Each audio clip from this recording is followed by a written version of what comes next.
ಭ್ರೂಣ ಪತ್ತೆ ಮತ್ತು ಹತ್ಯೆಗೆ ಸಂಬಂಧಿಸಿದಂತೆ ನಡೆದಿರುವ ಹುಳ್ಳೇನಹಳ್ಳಿ ಗ್ರಾಮದ ಆಲೆಮನೆಯನ್ನ ಸೀಸ್ ಮಾಡದೆ ಅದರಲ್ಲಿ ಕಾರ್ಯನಿರ್ವಹಿಸಲು ಬಿಟ್ಟಿರುವ ಅಧಿಕಾರಿಗಳ ನಿರ್ಲಕ್ಷ್ಯ ಹಾಗೂ ಕಾಂಗ್ರೆಸ್ ಸರ್ಕಾರದ ದುರಾಡಳಿತಕ್ಕೆ ಹಿಡಿದ ಕೈಗನ್ನಡಿ ಎಂದು ಪ್ರತಿಪಕ್ಷದ ನಾಯಕ ಅಶೋಕ್ ತೀವ್ರ ವಾಗ್ದಾಳಿ ನಡೆಸಿದರು. ತಾಲೂಕಿನ ಹುಳ್ಳೇನಹಳ್ಳಿ ಗ್ರಾಮದ ಆಲೆಮನೆಯಲ್ಲಿ 2,000ಕ್ಕೂ ಹೆಚ್ಚು ಭ್ರೂಣ ಪತ್ತೆ ಮತ್ತು ಹತ್ಯೆ ನಡೆಸಲಾಗಿದೆ.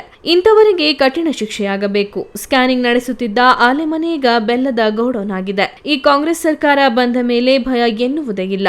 ಹಾಗಾಗಿ ಆಲೆಮನೆಯನ್ನ ಕಾರ್ಯನಿರ್ವಹಿಸಲು ಬಿಡಲಾಗಿದೆ. ಇದರಲ್ಲಿ ಭಾಗಿಯಾದವರು ಹಾಗೂ ಬಾಡಿಗೆ ನೀಡಿದವರು ಸಹ ಜಾಮೀನಿನ ಮೇಲೆ ಹೊರಬಂದಿದ್ದಾರೆ ಎಂದು ಹೇಳುತ್ತಾರೆ. ಇಂತಹ ಗಂಭೀರ ಪ್ರಕರಣವನ್ನು ಲಘುವಾಗಿ ಪರಿಗಣಿಸಿರುವ ಕಾಂಗ್ರೆಸ್ ಸರ್ಕಾರದ ನಡೆ ಏನು ಎಂದು ನಗರದ ಸುದ್ದಿಗೋಷ್ಠಿಯಲ್ಲಿ ಪ್ರಶ್ನಿಸಿದರು. ಈ ವೇಳೆ ಮುಖಂಡರಾದ ಇಂಡುವಾಳು ಸಚ್ಚಿದಾನಂದ, ಸಾದೋಳಲು ಸ್ವಾಮಿ, ಸಿಪಿ ಉಮೇಶ್, ಅಶೋಕ್ ಜಯರಾಮ್ ಸೇರಿದಂತೆ ಮತ್ತಿತರರು ಉಪಸ್ಥಿತರಿದ್ದರು. ಇಡೀ ರಾಜ್ಯ ಬೆಚ್ಚಿ ಬೀಳುವಂತ 2 ಘಟನೆಗಳಾಗಿವೆ. ಒಂದು ಮಂಡ್ಯದಲ್ಲಿ ಭ್ರೂಣ ಹತ್ಯೆ, ನನಗನ್ಸುತ್ತೆ ಒಂದು 2,000ರಿಂದ 3,000ಕ್ಕೂ ಹೆಚ್ಚು ಭ್ರೂಣ ಹತ್ಯೆಗಳು ಆಗಿದೆ ಅಂತ ಮಾಹಿತಿ. ಈಗ ಸಿಕ್ಕಿರೋ ತಂಡಗಳು 2-3 ತಂಡ ಮಾತ್ರ ಸಿಕ್ಕಿದೆ. ಒಂದೊಂದು ತಂಡವರು ಕೂಡ 800-900 ಭ್ರೂಣ ಹತ್ಯೆ ಮಾಡಿರುವಂಥದ್ದು ಸ್ಪಷ್ಟವಾಗಿ ಕಾಣ್ತದೆ. ಮತ್ತು ಹೆಣ್ಣು ತಾಯಿಯಾಗಿ ಎಣ್ಣಬೇಕು, ಹೆಂಡತಿಯಾಗಿ ಎಣ್ಣಬೇಕು, ಆದರೆ ಮಗಳಾಗಿ ಬೇಡ ಸಂಸ್ಕೃತಿ ಇದೆಯಲ್ಲ, ಇದು ಒಳ್ಳೆಯದಲ್ಲ. ನಾನು ಇದ್ರ ಬಗ್ಗೆ ಅಧಿಕಾರಿಗಳ ಜೊತೆ ಚರ್ಚೆ ಮಾಡುವಂಥ ಸಂದರ್ಭದಲ್ಲಿ ಈ ವರದಕ್ಷಿಣೆ ಹಿಡಿಗಿಂತ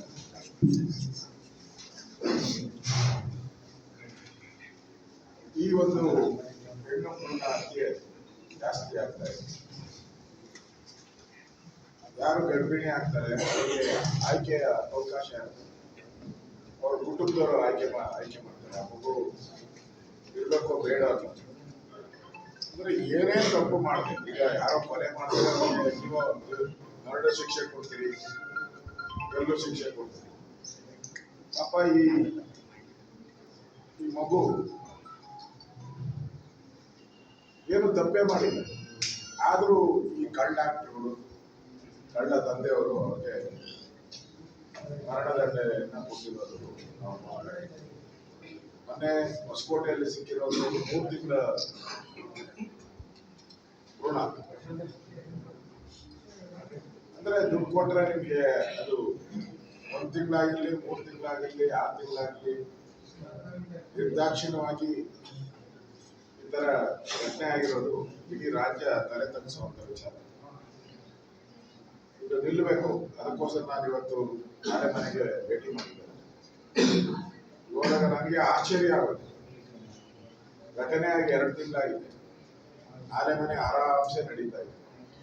ಬೆಲ್ಲದ ಅಚ್ಚುಗಳು ಮಾಡಿ ಆರಾಮಾಗಿ ಮಾಡ್ತಾ ಇದ್ದಾರೆ, ಕೆಲಸನೂ ನಡೀತಾ ಇದೆ. ಯಾವ ಸ್ಕ್ಯಾನಿಂಗ್ ಸೆಂಟರ್ ಇತ್ತು, ಆ ಸ್ಕ್ಯಾನಿಂಗ್ ಸೆಂಟರ್ ಈಗ ಬೆಲ್ಲ ಮಾಡುವಂತ ಸ್ಟೋರೇಜ್ ಮಾಡ್ತಾರೆ.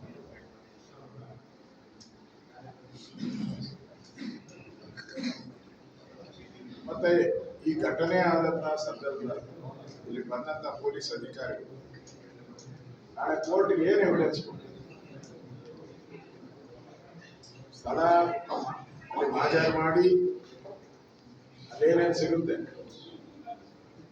ಏನೇನು ಪ್ರಿಸ್ಕ್ರಿಪ್ಷನ್ ಸಿಗುತ್ತಾ, ಮೆಡಿಸಿನ್ ಸಿಗುತ್ತಾ, ಟ್ಯಾಬ್ಲೆಟ್ ಸಿಗುತ್ತಾ, ಗ್ಲೌಸ್ ಸಿಗುತ್ತಾ, ಬಟ್ಟೆಗಳು ಸಿಗುತ್ತಾ, ಅಥವಾ ಗರ್ಭಿಣಿ ಸ್ತ್ರೀ ಹಾಕಿದಂತ ಬಟ್ಟೆಗಳೇನಾದ್ರು, ಡಾಕ್ಟರ್ ಹಾಕಿರುವಂತ ಬಟ್ಟೆಗಳು, ಏನು ಇಲ್ಲ, ಎಲ್ಲ ಕಾಣೆ ಆಗ್ಬಿಟ್ಟು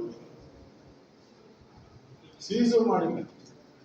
ಹಳ್ಳಿ ಜನ ನನಗೆ ಹೇಳಿದ್ರು, ಸರ್ ಇಷ್ಟೆಲ್ಲ ಯಾರು ಬಂದು ಇದುವರೆಗೂ ಅಧಿಕಾರಿಗಳಿಗೆ ಬಂದು ಯಾರು ಸೀಸು ಮಾಡಿಲ್ಲ, ಏನು ಮಾಡಿಲ್ಲ, ಆರಾಮಾಗಿ